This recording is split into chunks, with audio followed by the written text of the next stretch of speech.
Welcome to Blooming Wildwood Homestead. I can't believe we are already on week 4 of the Pantry Challenge. Let me know down in the comments, how are things going for you? What have been some challenges, maybe some successes that you have had along the way?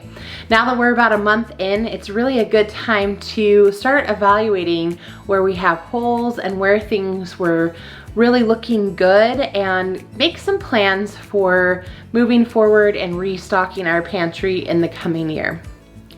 Today we are going to be doing a little bit of meal prep for the week, and I'm going to be making some sourdough blueberry muffins. This recipe is based off of rusticfamilyrecipes.com, and I will link to it down in the description below.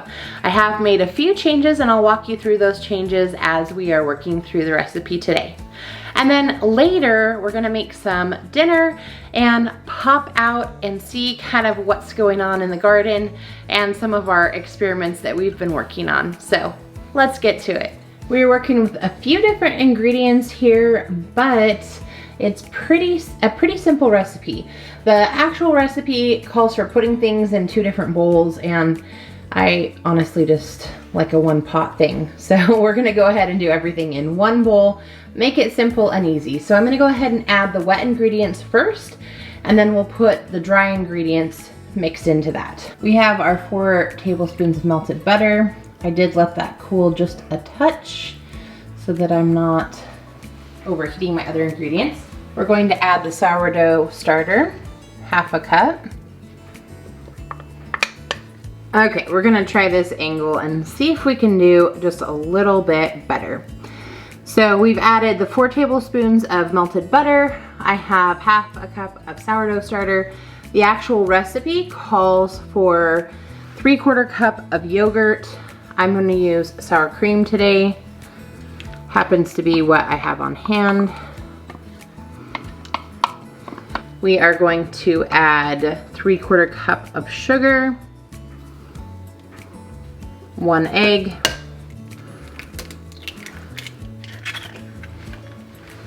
and 1/2 teaspoon of vanilla.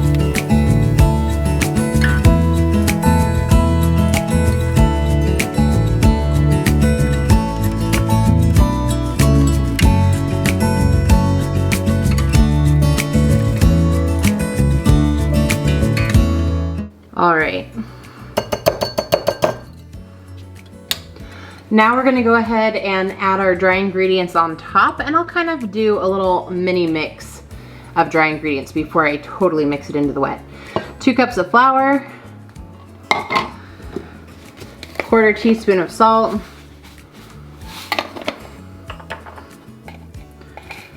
1 teaspoon of baking soda, 2 teaspoons of baking powder, and we'll go ahead and mix that together. It does call for some lemon zest, which I do not happen to have on hand, so I'm going to omit that part, but I'm sure it would be fantastic if I had it. With the sourdough starter, we do still have to add the baking powder and the baking soda to help the muffins rise, because I'm not letting this sit for a period of time and ferment. So this is really a good way to use up some of your sourdough discard, but it's not saving you from having to use ingredients that will help it to rise.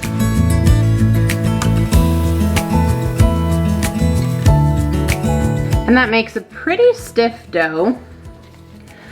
I'm going to add in 2 cups of frozen blueberries. You can use fresh, of course. I don't have fresh this time of year, so I'm gonna use my frozen from last year.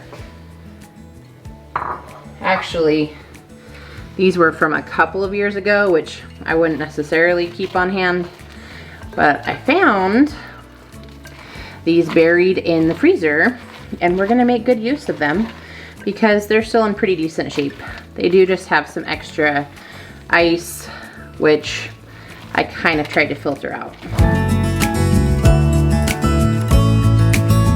And then we just really want to make sure that you have blueberries all throughout the dough so that you'll have blueberries in every muffin. Now we're gonna go ahead and drop the dough by the teaspoonful into our already greased muffin tin. You could use liners. I don't really like to use liners. One, it's something extra to buy and it has to be thrown away. And number two, I think that half of your muffin sometimes ends up attached to the liner. So I just prefer to grease the pan and go from there. Look at how gorgeous those are. The muffin tin is pretty full, so they are going to rise up pretty tall. And they take 20 to 25 minutes. Since there is so much in the cup, they'll probably take a little bit closer to 25 minutes, but we'll check them at 20 and just see how they're doing. While the muffins are baking, we are going to head out and look at the garden. We had planted the broccoli out in a variety of different conditions. This broccoli is outside under the cover of some rime. These plants are doing really, really well. Let's look at what's going on in the greenhouse. Here's the broccoli we have growing in the greenhouse. Again, looking great. We've got some lettuce. This lettuce is definitely not as big as what's been growing in the house, but it's still doing really well and should take off before too long. And then this bed of broccoli, we went ahead and left outside with no cover on it. And it's still not looking bad. So it's exciting to see how all of that early broccoli is really just coming along. Garlic's really coming up. Our celery, still surviving. I'm gonna grab a little bit of this rosemary for dinner and to make some tea for tonight. We're gonna go ahead and harvest a leek for dinner as well.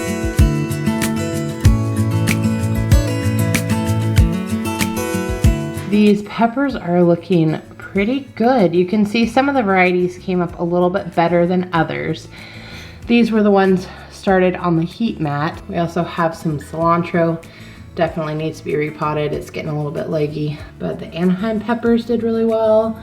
Pizza peppers did really well.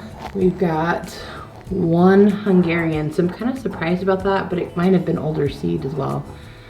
Hot pepper blend, we've got a few.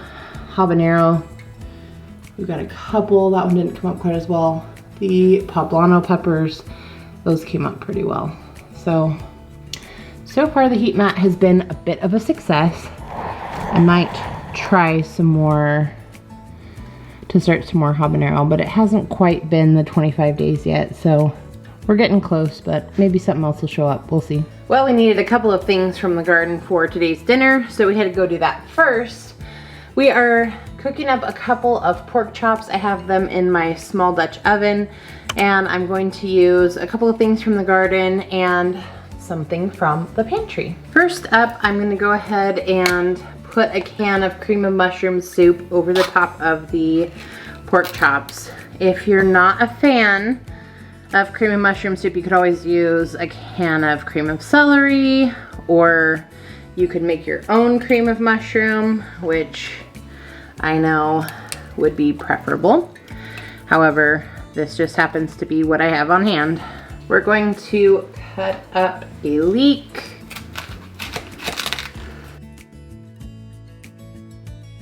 I'm just gonna inspect it, make sure that it's pretty clean, and that looks great inside.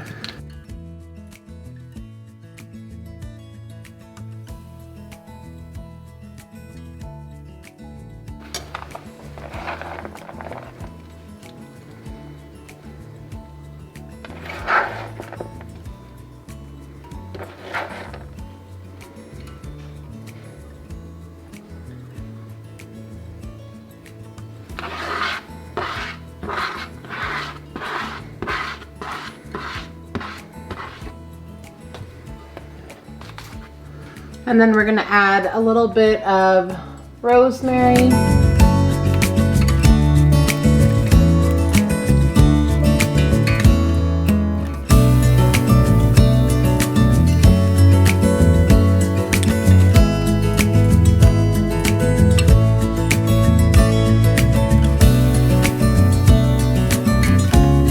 We are going to add a touch of lemon juice.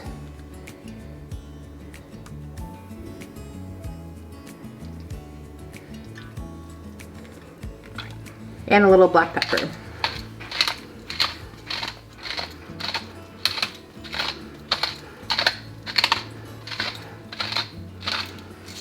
We will bake these at 350 for, I don't know, as long as it takes to get done, maybe an hour, maybe a little longer. We'll check them periodically and see how they're doing. And then I'm gonna serve it with a salad, and it's great with a little bit of rice as well, or maybe some quinoa, whatever you're feeling for the day. And then if I have some left over, I can go ahead and use that in a stir fry, or just to have on top of a salad or something tomorrow and, you know, for the next couple of days. So we'll just kind of see what we're feeling and how that goes.